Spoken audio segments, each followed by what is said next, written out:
sawa. Kati ya mambo yaliyodokezwa ni tetesi kwamba kuna ibada zimefanyika hapa kanisani, altare kapakwa mafuta, nguzo zikapakwa mafuta, mabenchi yakapakwa mafuta, sakafu ikapakwa mafuta. Vitendo vya namna hiyo ni vitendo visivyo na uelewa. Naomba niwakumbushe, kanisa hili ni kanisa moja ya wapo ya makanisa yaliyotabarukiwa. Kanisa hili liliwekwa wakfu baada ya mimi kuhamia Dar es Salaam. Kama sikosei, limewekwa wakfu na Kardinali Pengo au mwisho wa 2018 au mwanzo wa 2019. Na kitendo cha kuweka wakfu ni kitendo cha kubariki kwa baraka nzito,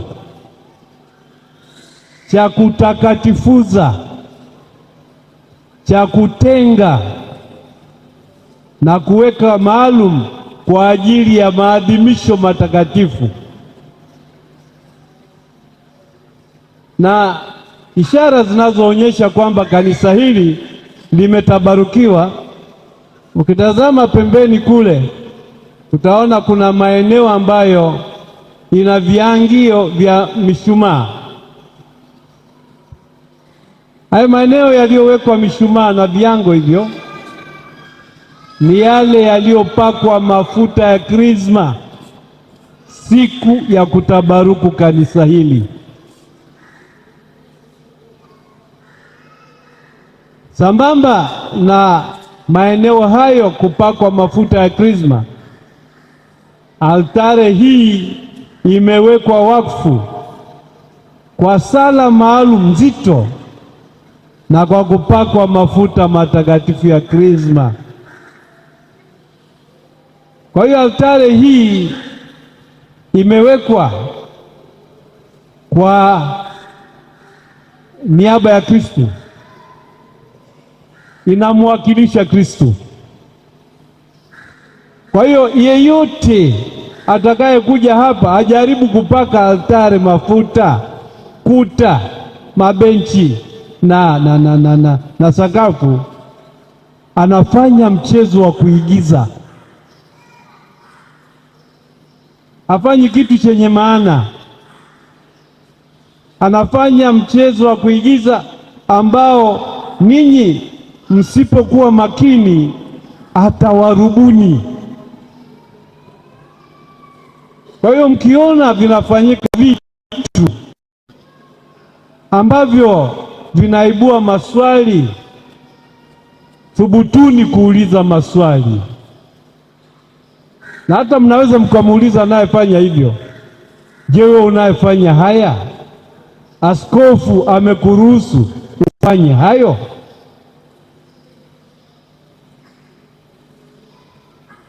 Sasa hayo ni sehemu ya mambo ambayo huwa yanatokea ambayo napenda kuyaita ni mambo ya kuigiza na ni mambo ya kuhadaa. Msifanye hadaa. Jambo lingine nililosikia ni kwamba imesemekana kwamba kuna njiwa wamedondoka kutoka huko kwenye paa, wamekufa, na ikasema kwamba hao ndio wanaozuia sala zenu zisimfikie Mungu. Kama njiwa waliokufa wanazuia sala zenu zisimfikie Mungu, basi ninyi hamjui kusali. Kama mkisali kweli Hakuna kitakachoweza kuzuia sala zenu zisisikiwe na Mungu. Mwe na busara. Kanisa lenu hili limejaa vioo, na hivi vioo mara nyingine mnafungua, kwa hiyo ndege wanaweza kuingia wakazunguka huku ndani, wakijaribu kutoka wakajikuta wanajigonga kwenye vioo,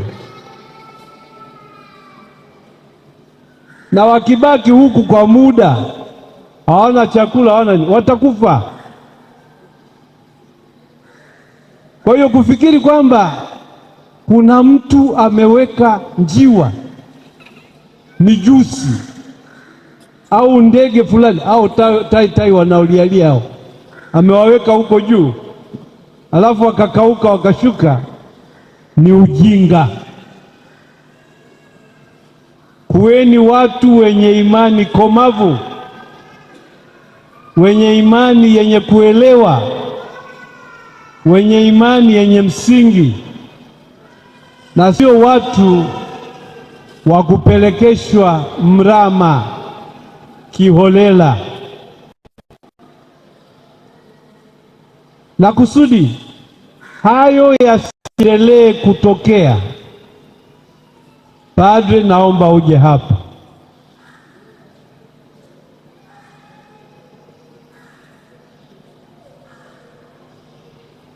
Naomba kukuagiza, jipange, hawa watu wako wapate katekezi ya kutosha. Jipange, hawa watu wako wawekewe misingi imara, sahihi na thabiti ya imani. Lakini pia jipange kuhakikisha kwamba vikundi maalum ndani ya parokia hii navyo vinaenda kwa uelewa sahihi, kwa imani sahihi na kwa msimamo sahihi. Kwa hiyo nakuagiza uwe karibu na kikundi cha Wakarismatic.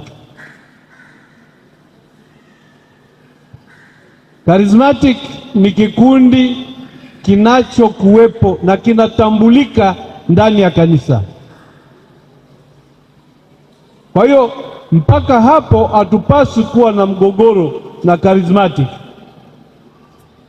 Lakini mtambue pia kwamba sio wote wanaokuwa ndani ya Karismatic wanauelewa sahihi wa imani Katoliki. Sio wote wanaokuwa ndani ya Karismatic ni Wakatoliki. Wako watu pia wanaotoka madhehebu mengine wanakuja kuhemea kwenu na wanaleta mambo yao, na ninyi najua kwamba mna tabia ya kwenda kuhemea huku na kule. Mkisikia fulani anahubiri injili poa kule, mnaishia huko. Hili huwa nimelisema mara nyingi, na nikawa nasema kwamba kaliweka kwa Kisukuma, nikasema mnapoishia huko mnaenda kushengwa.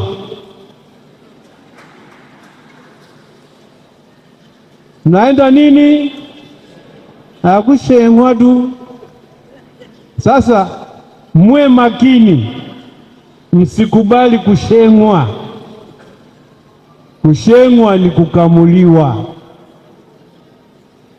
Kama ujui, kushengwa ni kamuliwa. Maana unaweza kwenda huko unashengwa mpaka unarudi nyumbani huna hela ya nauli. Uongo akina mama, uongo kweli kweli eh? Sasa mtashengwa mpaka lini? Kwa hiyo wafundishe Kikundi cha Charismatic kikikaa vizuri kinasaidia kukoleza sala, kinasaidia kukoleza uinjilishaji, kinasaidia kukomaza imani, kinasaidia kukuza uwajibikaji ndani ya kanisa na kadhalika. Lakini mkiruhusu ndani ya vikundi hivyo zipenyeze imani holela holela, mtapelekwa kusikofaa. Kwa hiyo naomba, sijakataza Charismatic salasala, lakini naomba hiyo Charismatic uwe karibu nayo, walee, wachunge, waongoze, wasaidie, waimarike katika imani sahihi ya Kikristo na ya Kikatoliki. Baada ya maneno hayo, naomba pia niwapongeze. Leo imeapishwa kamati tendaji mpya ya parokia. Hongereni.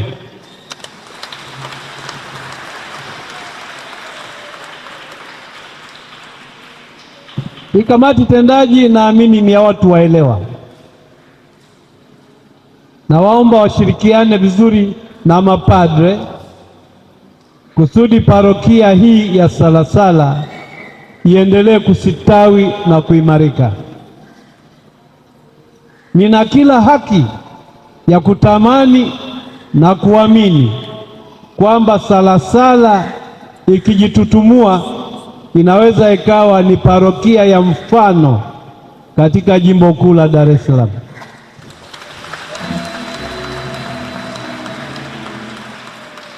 Kwa hiyo kazi kwenu. Mwisho, nitangulie sasa kuwatakia heri na baraka za Kristo mfufuka.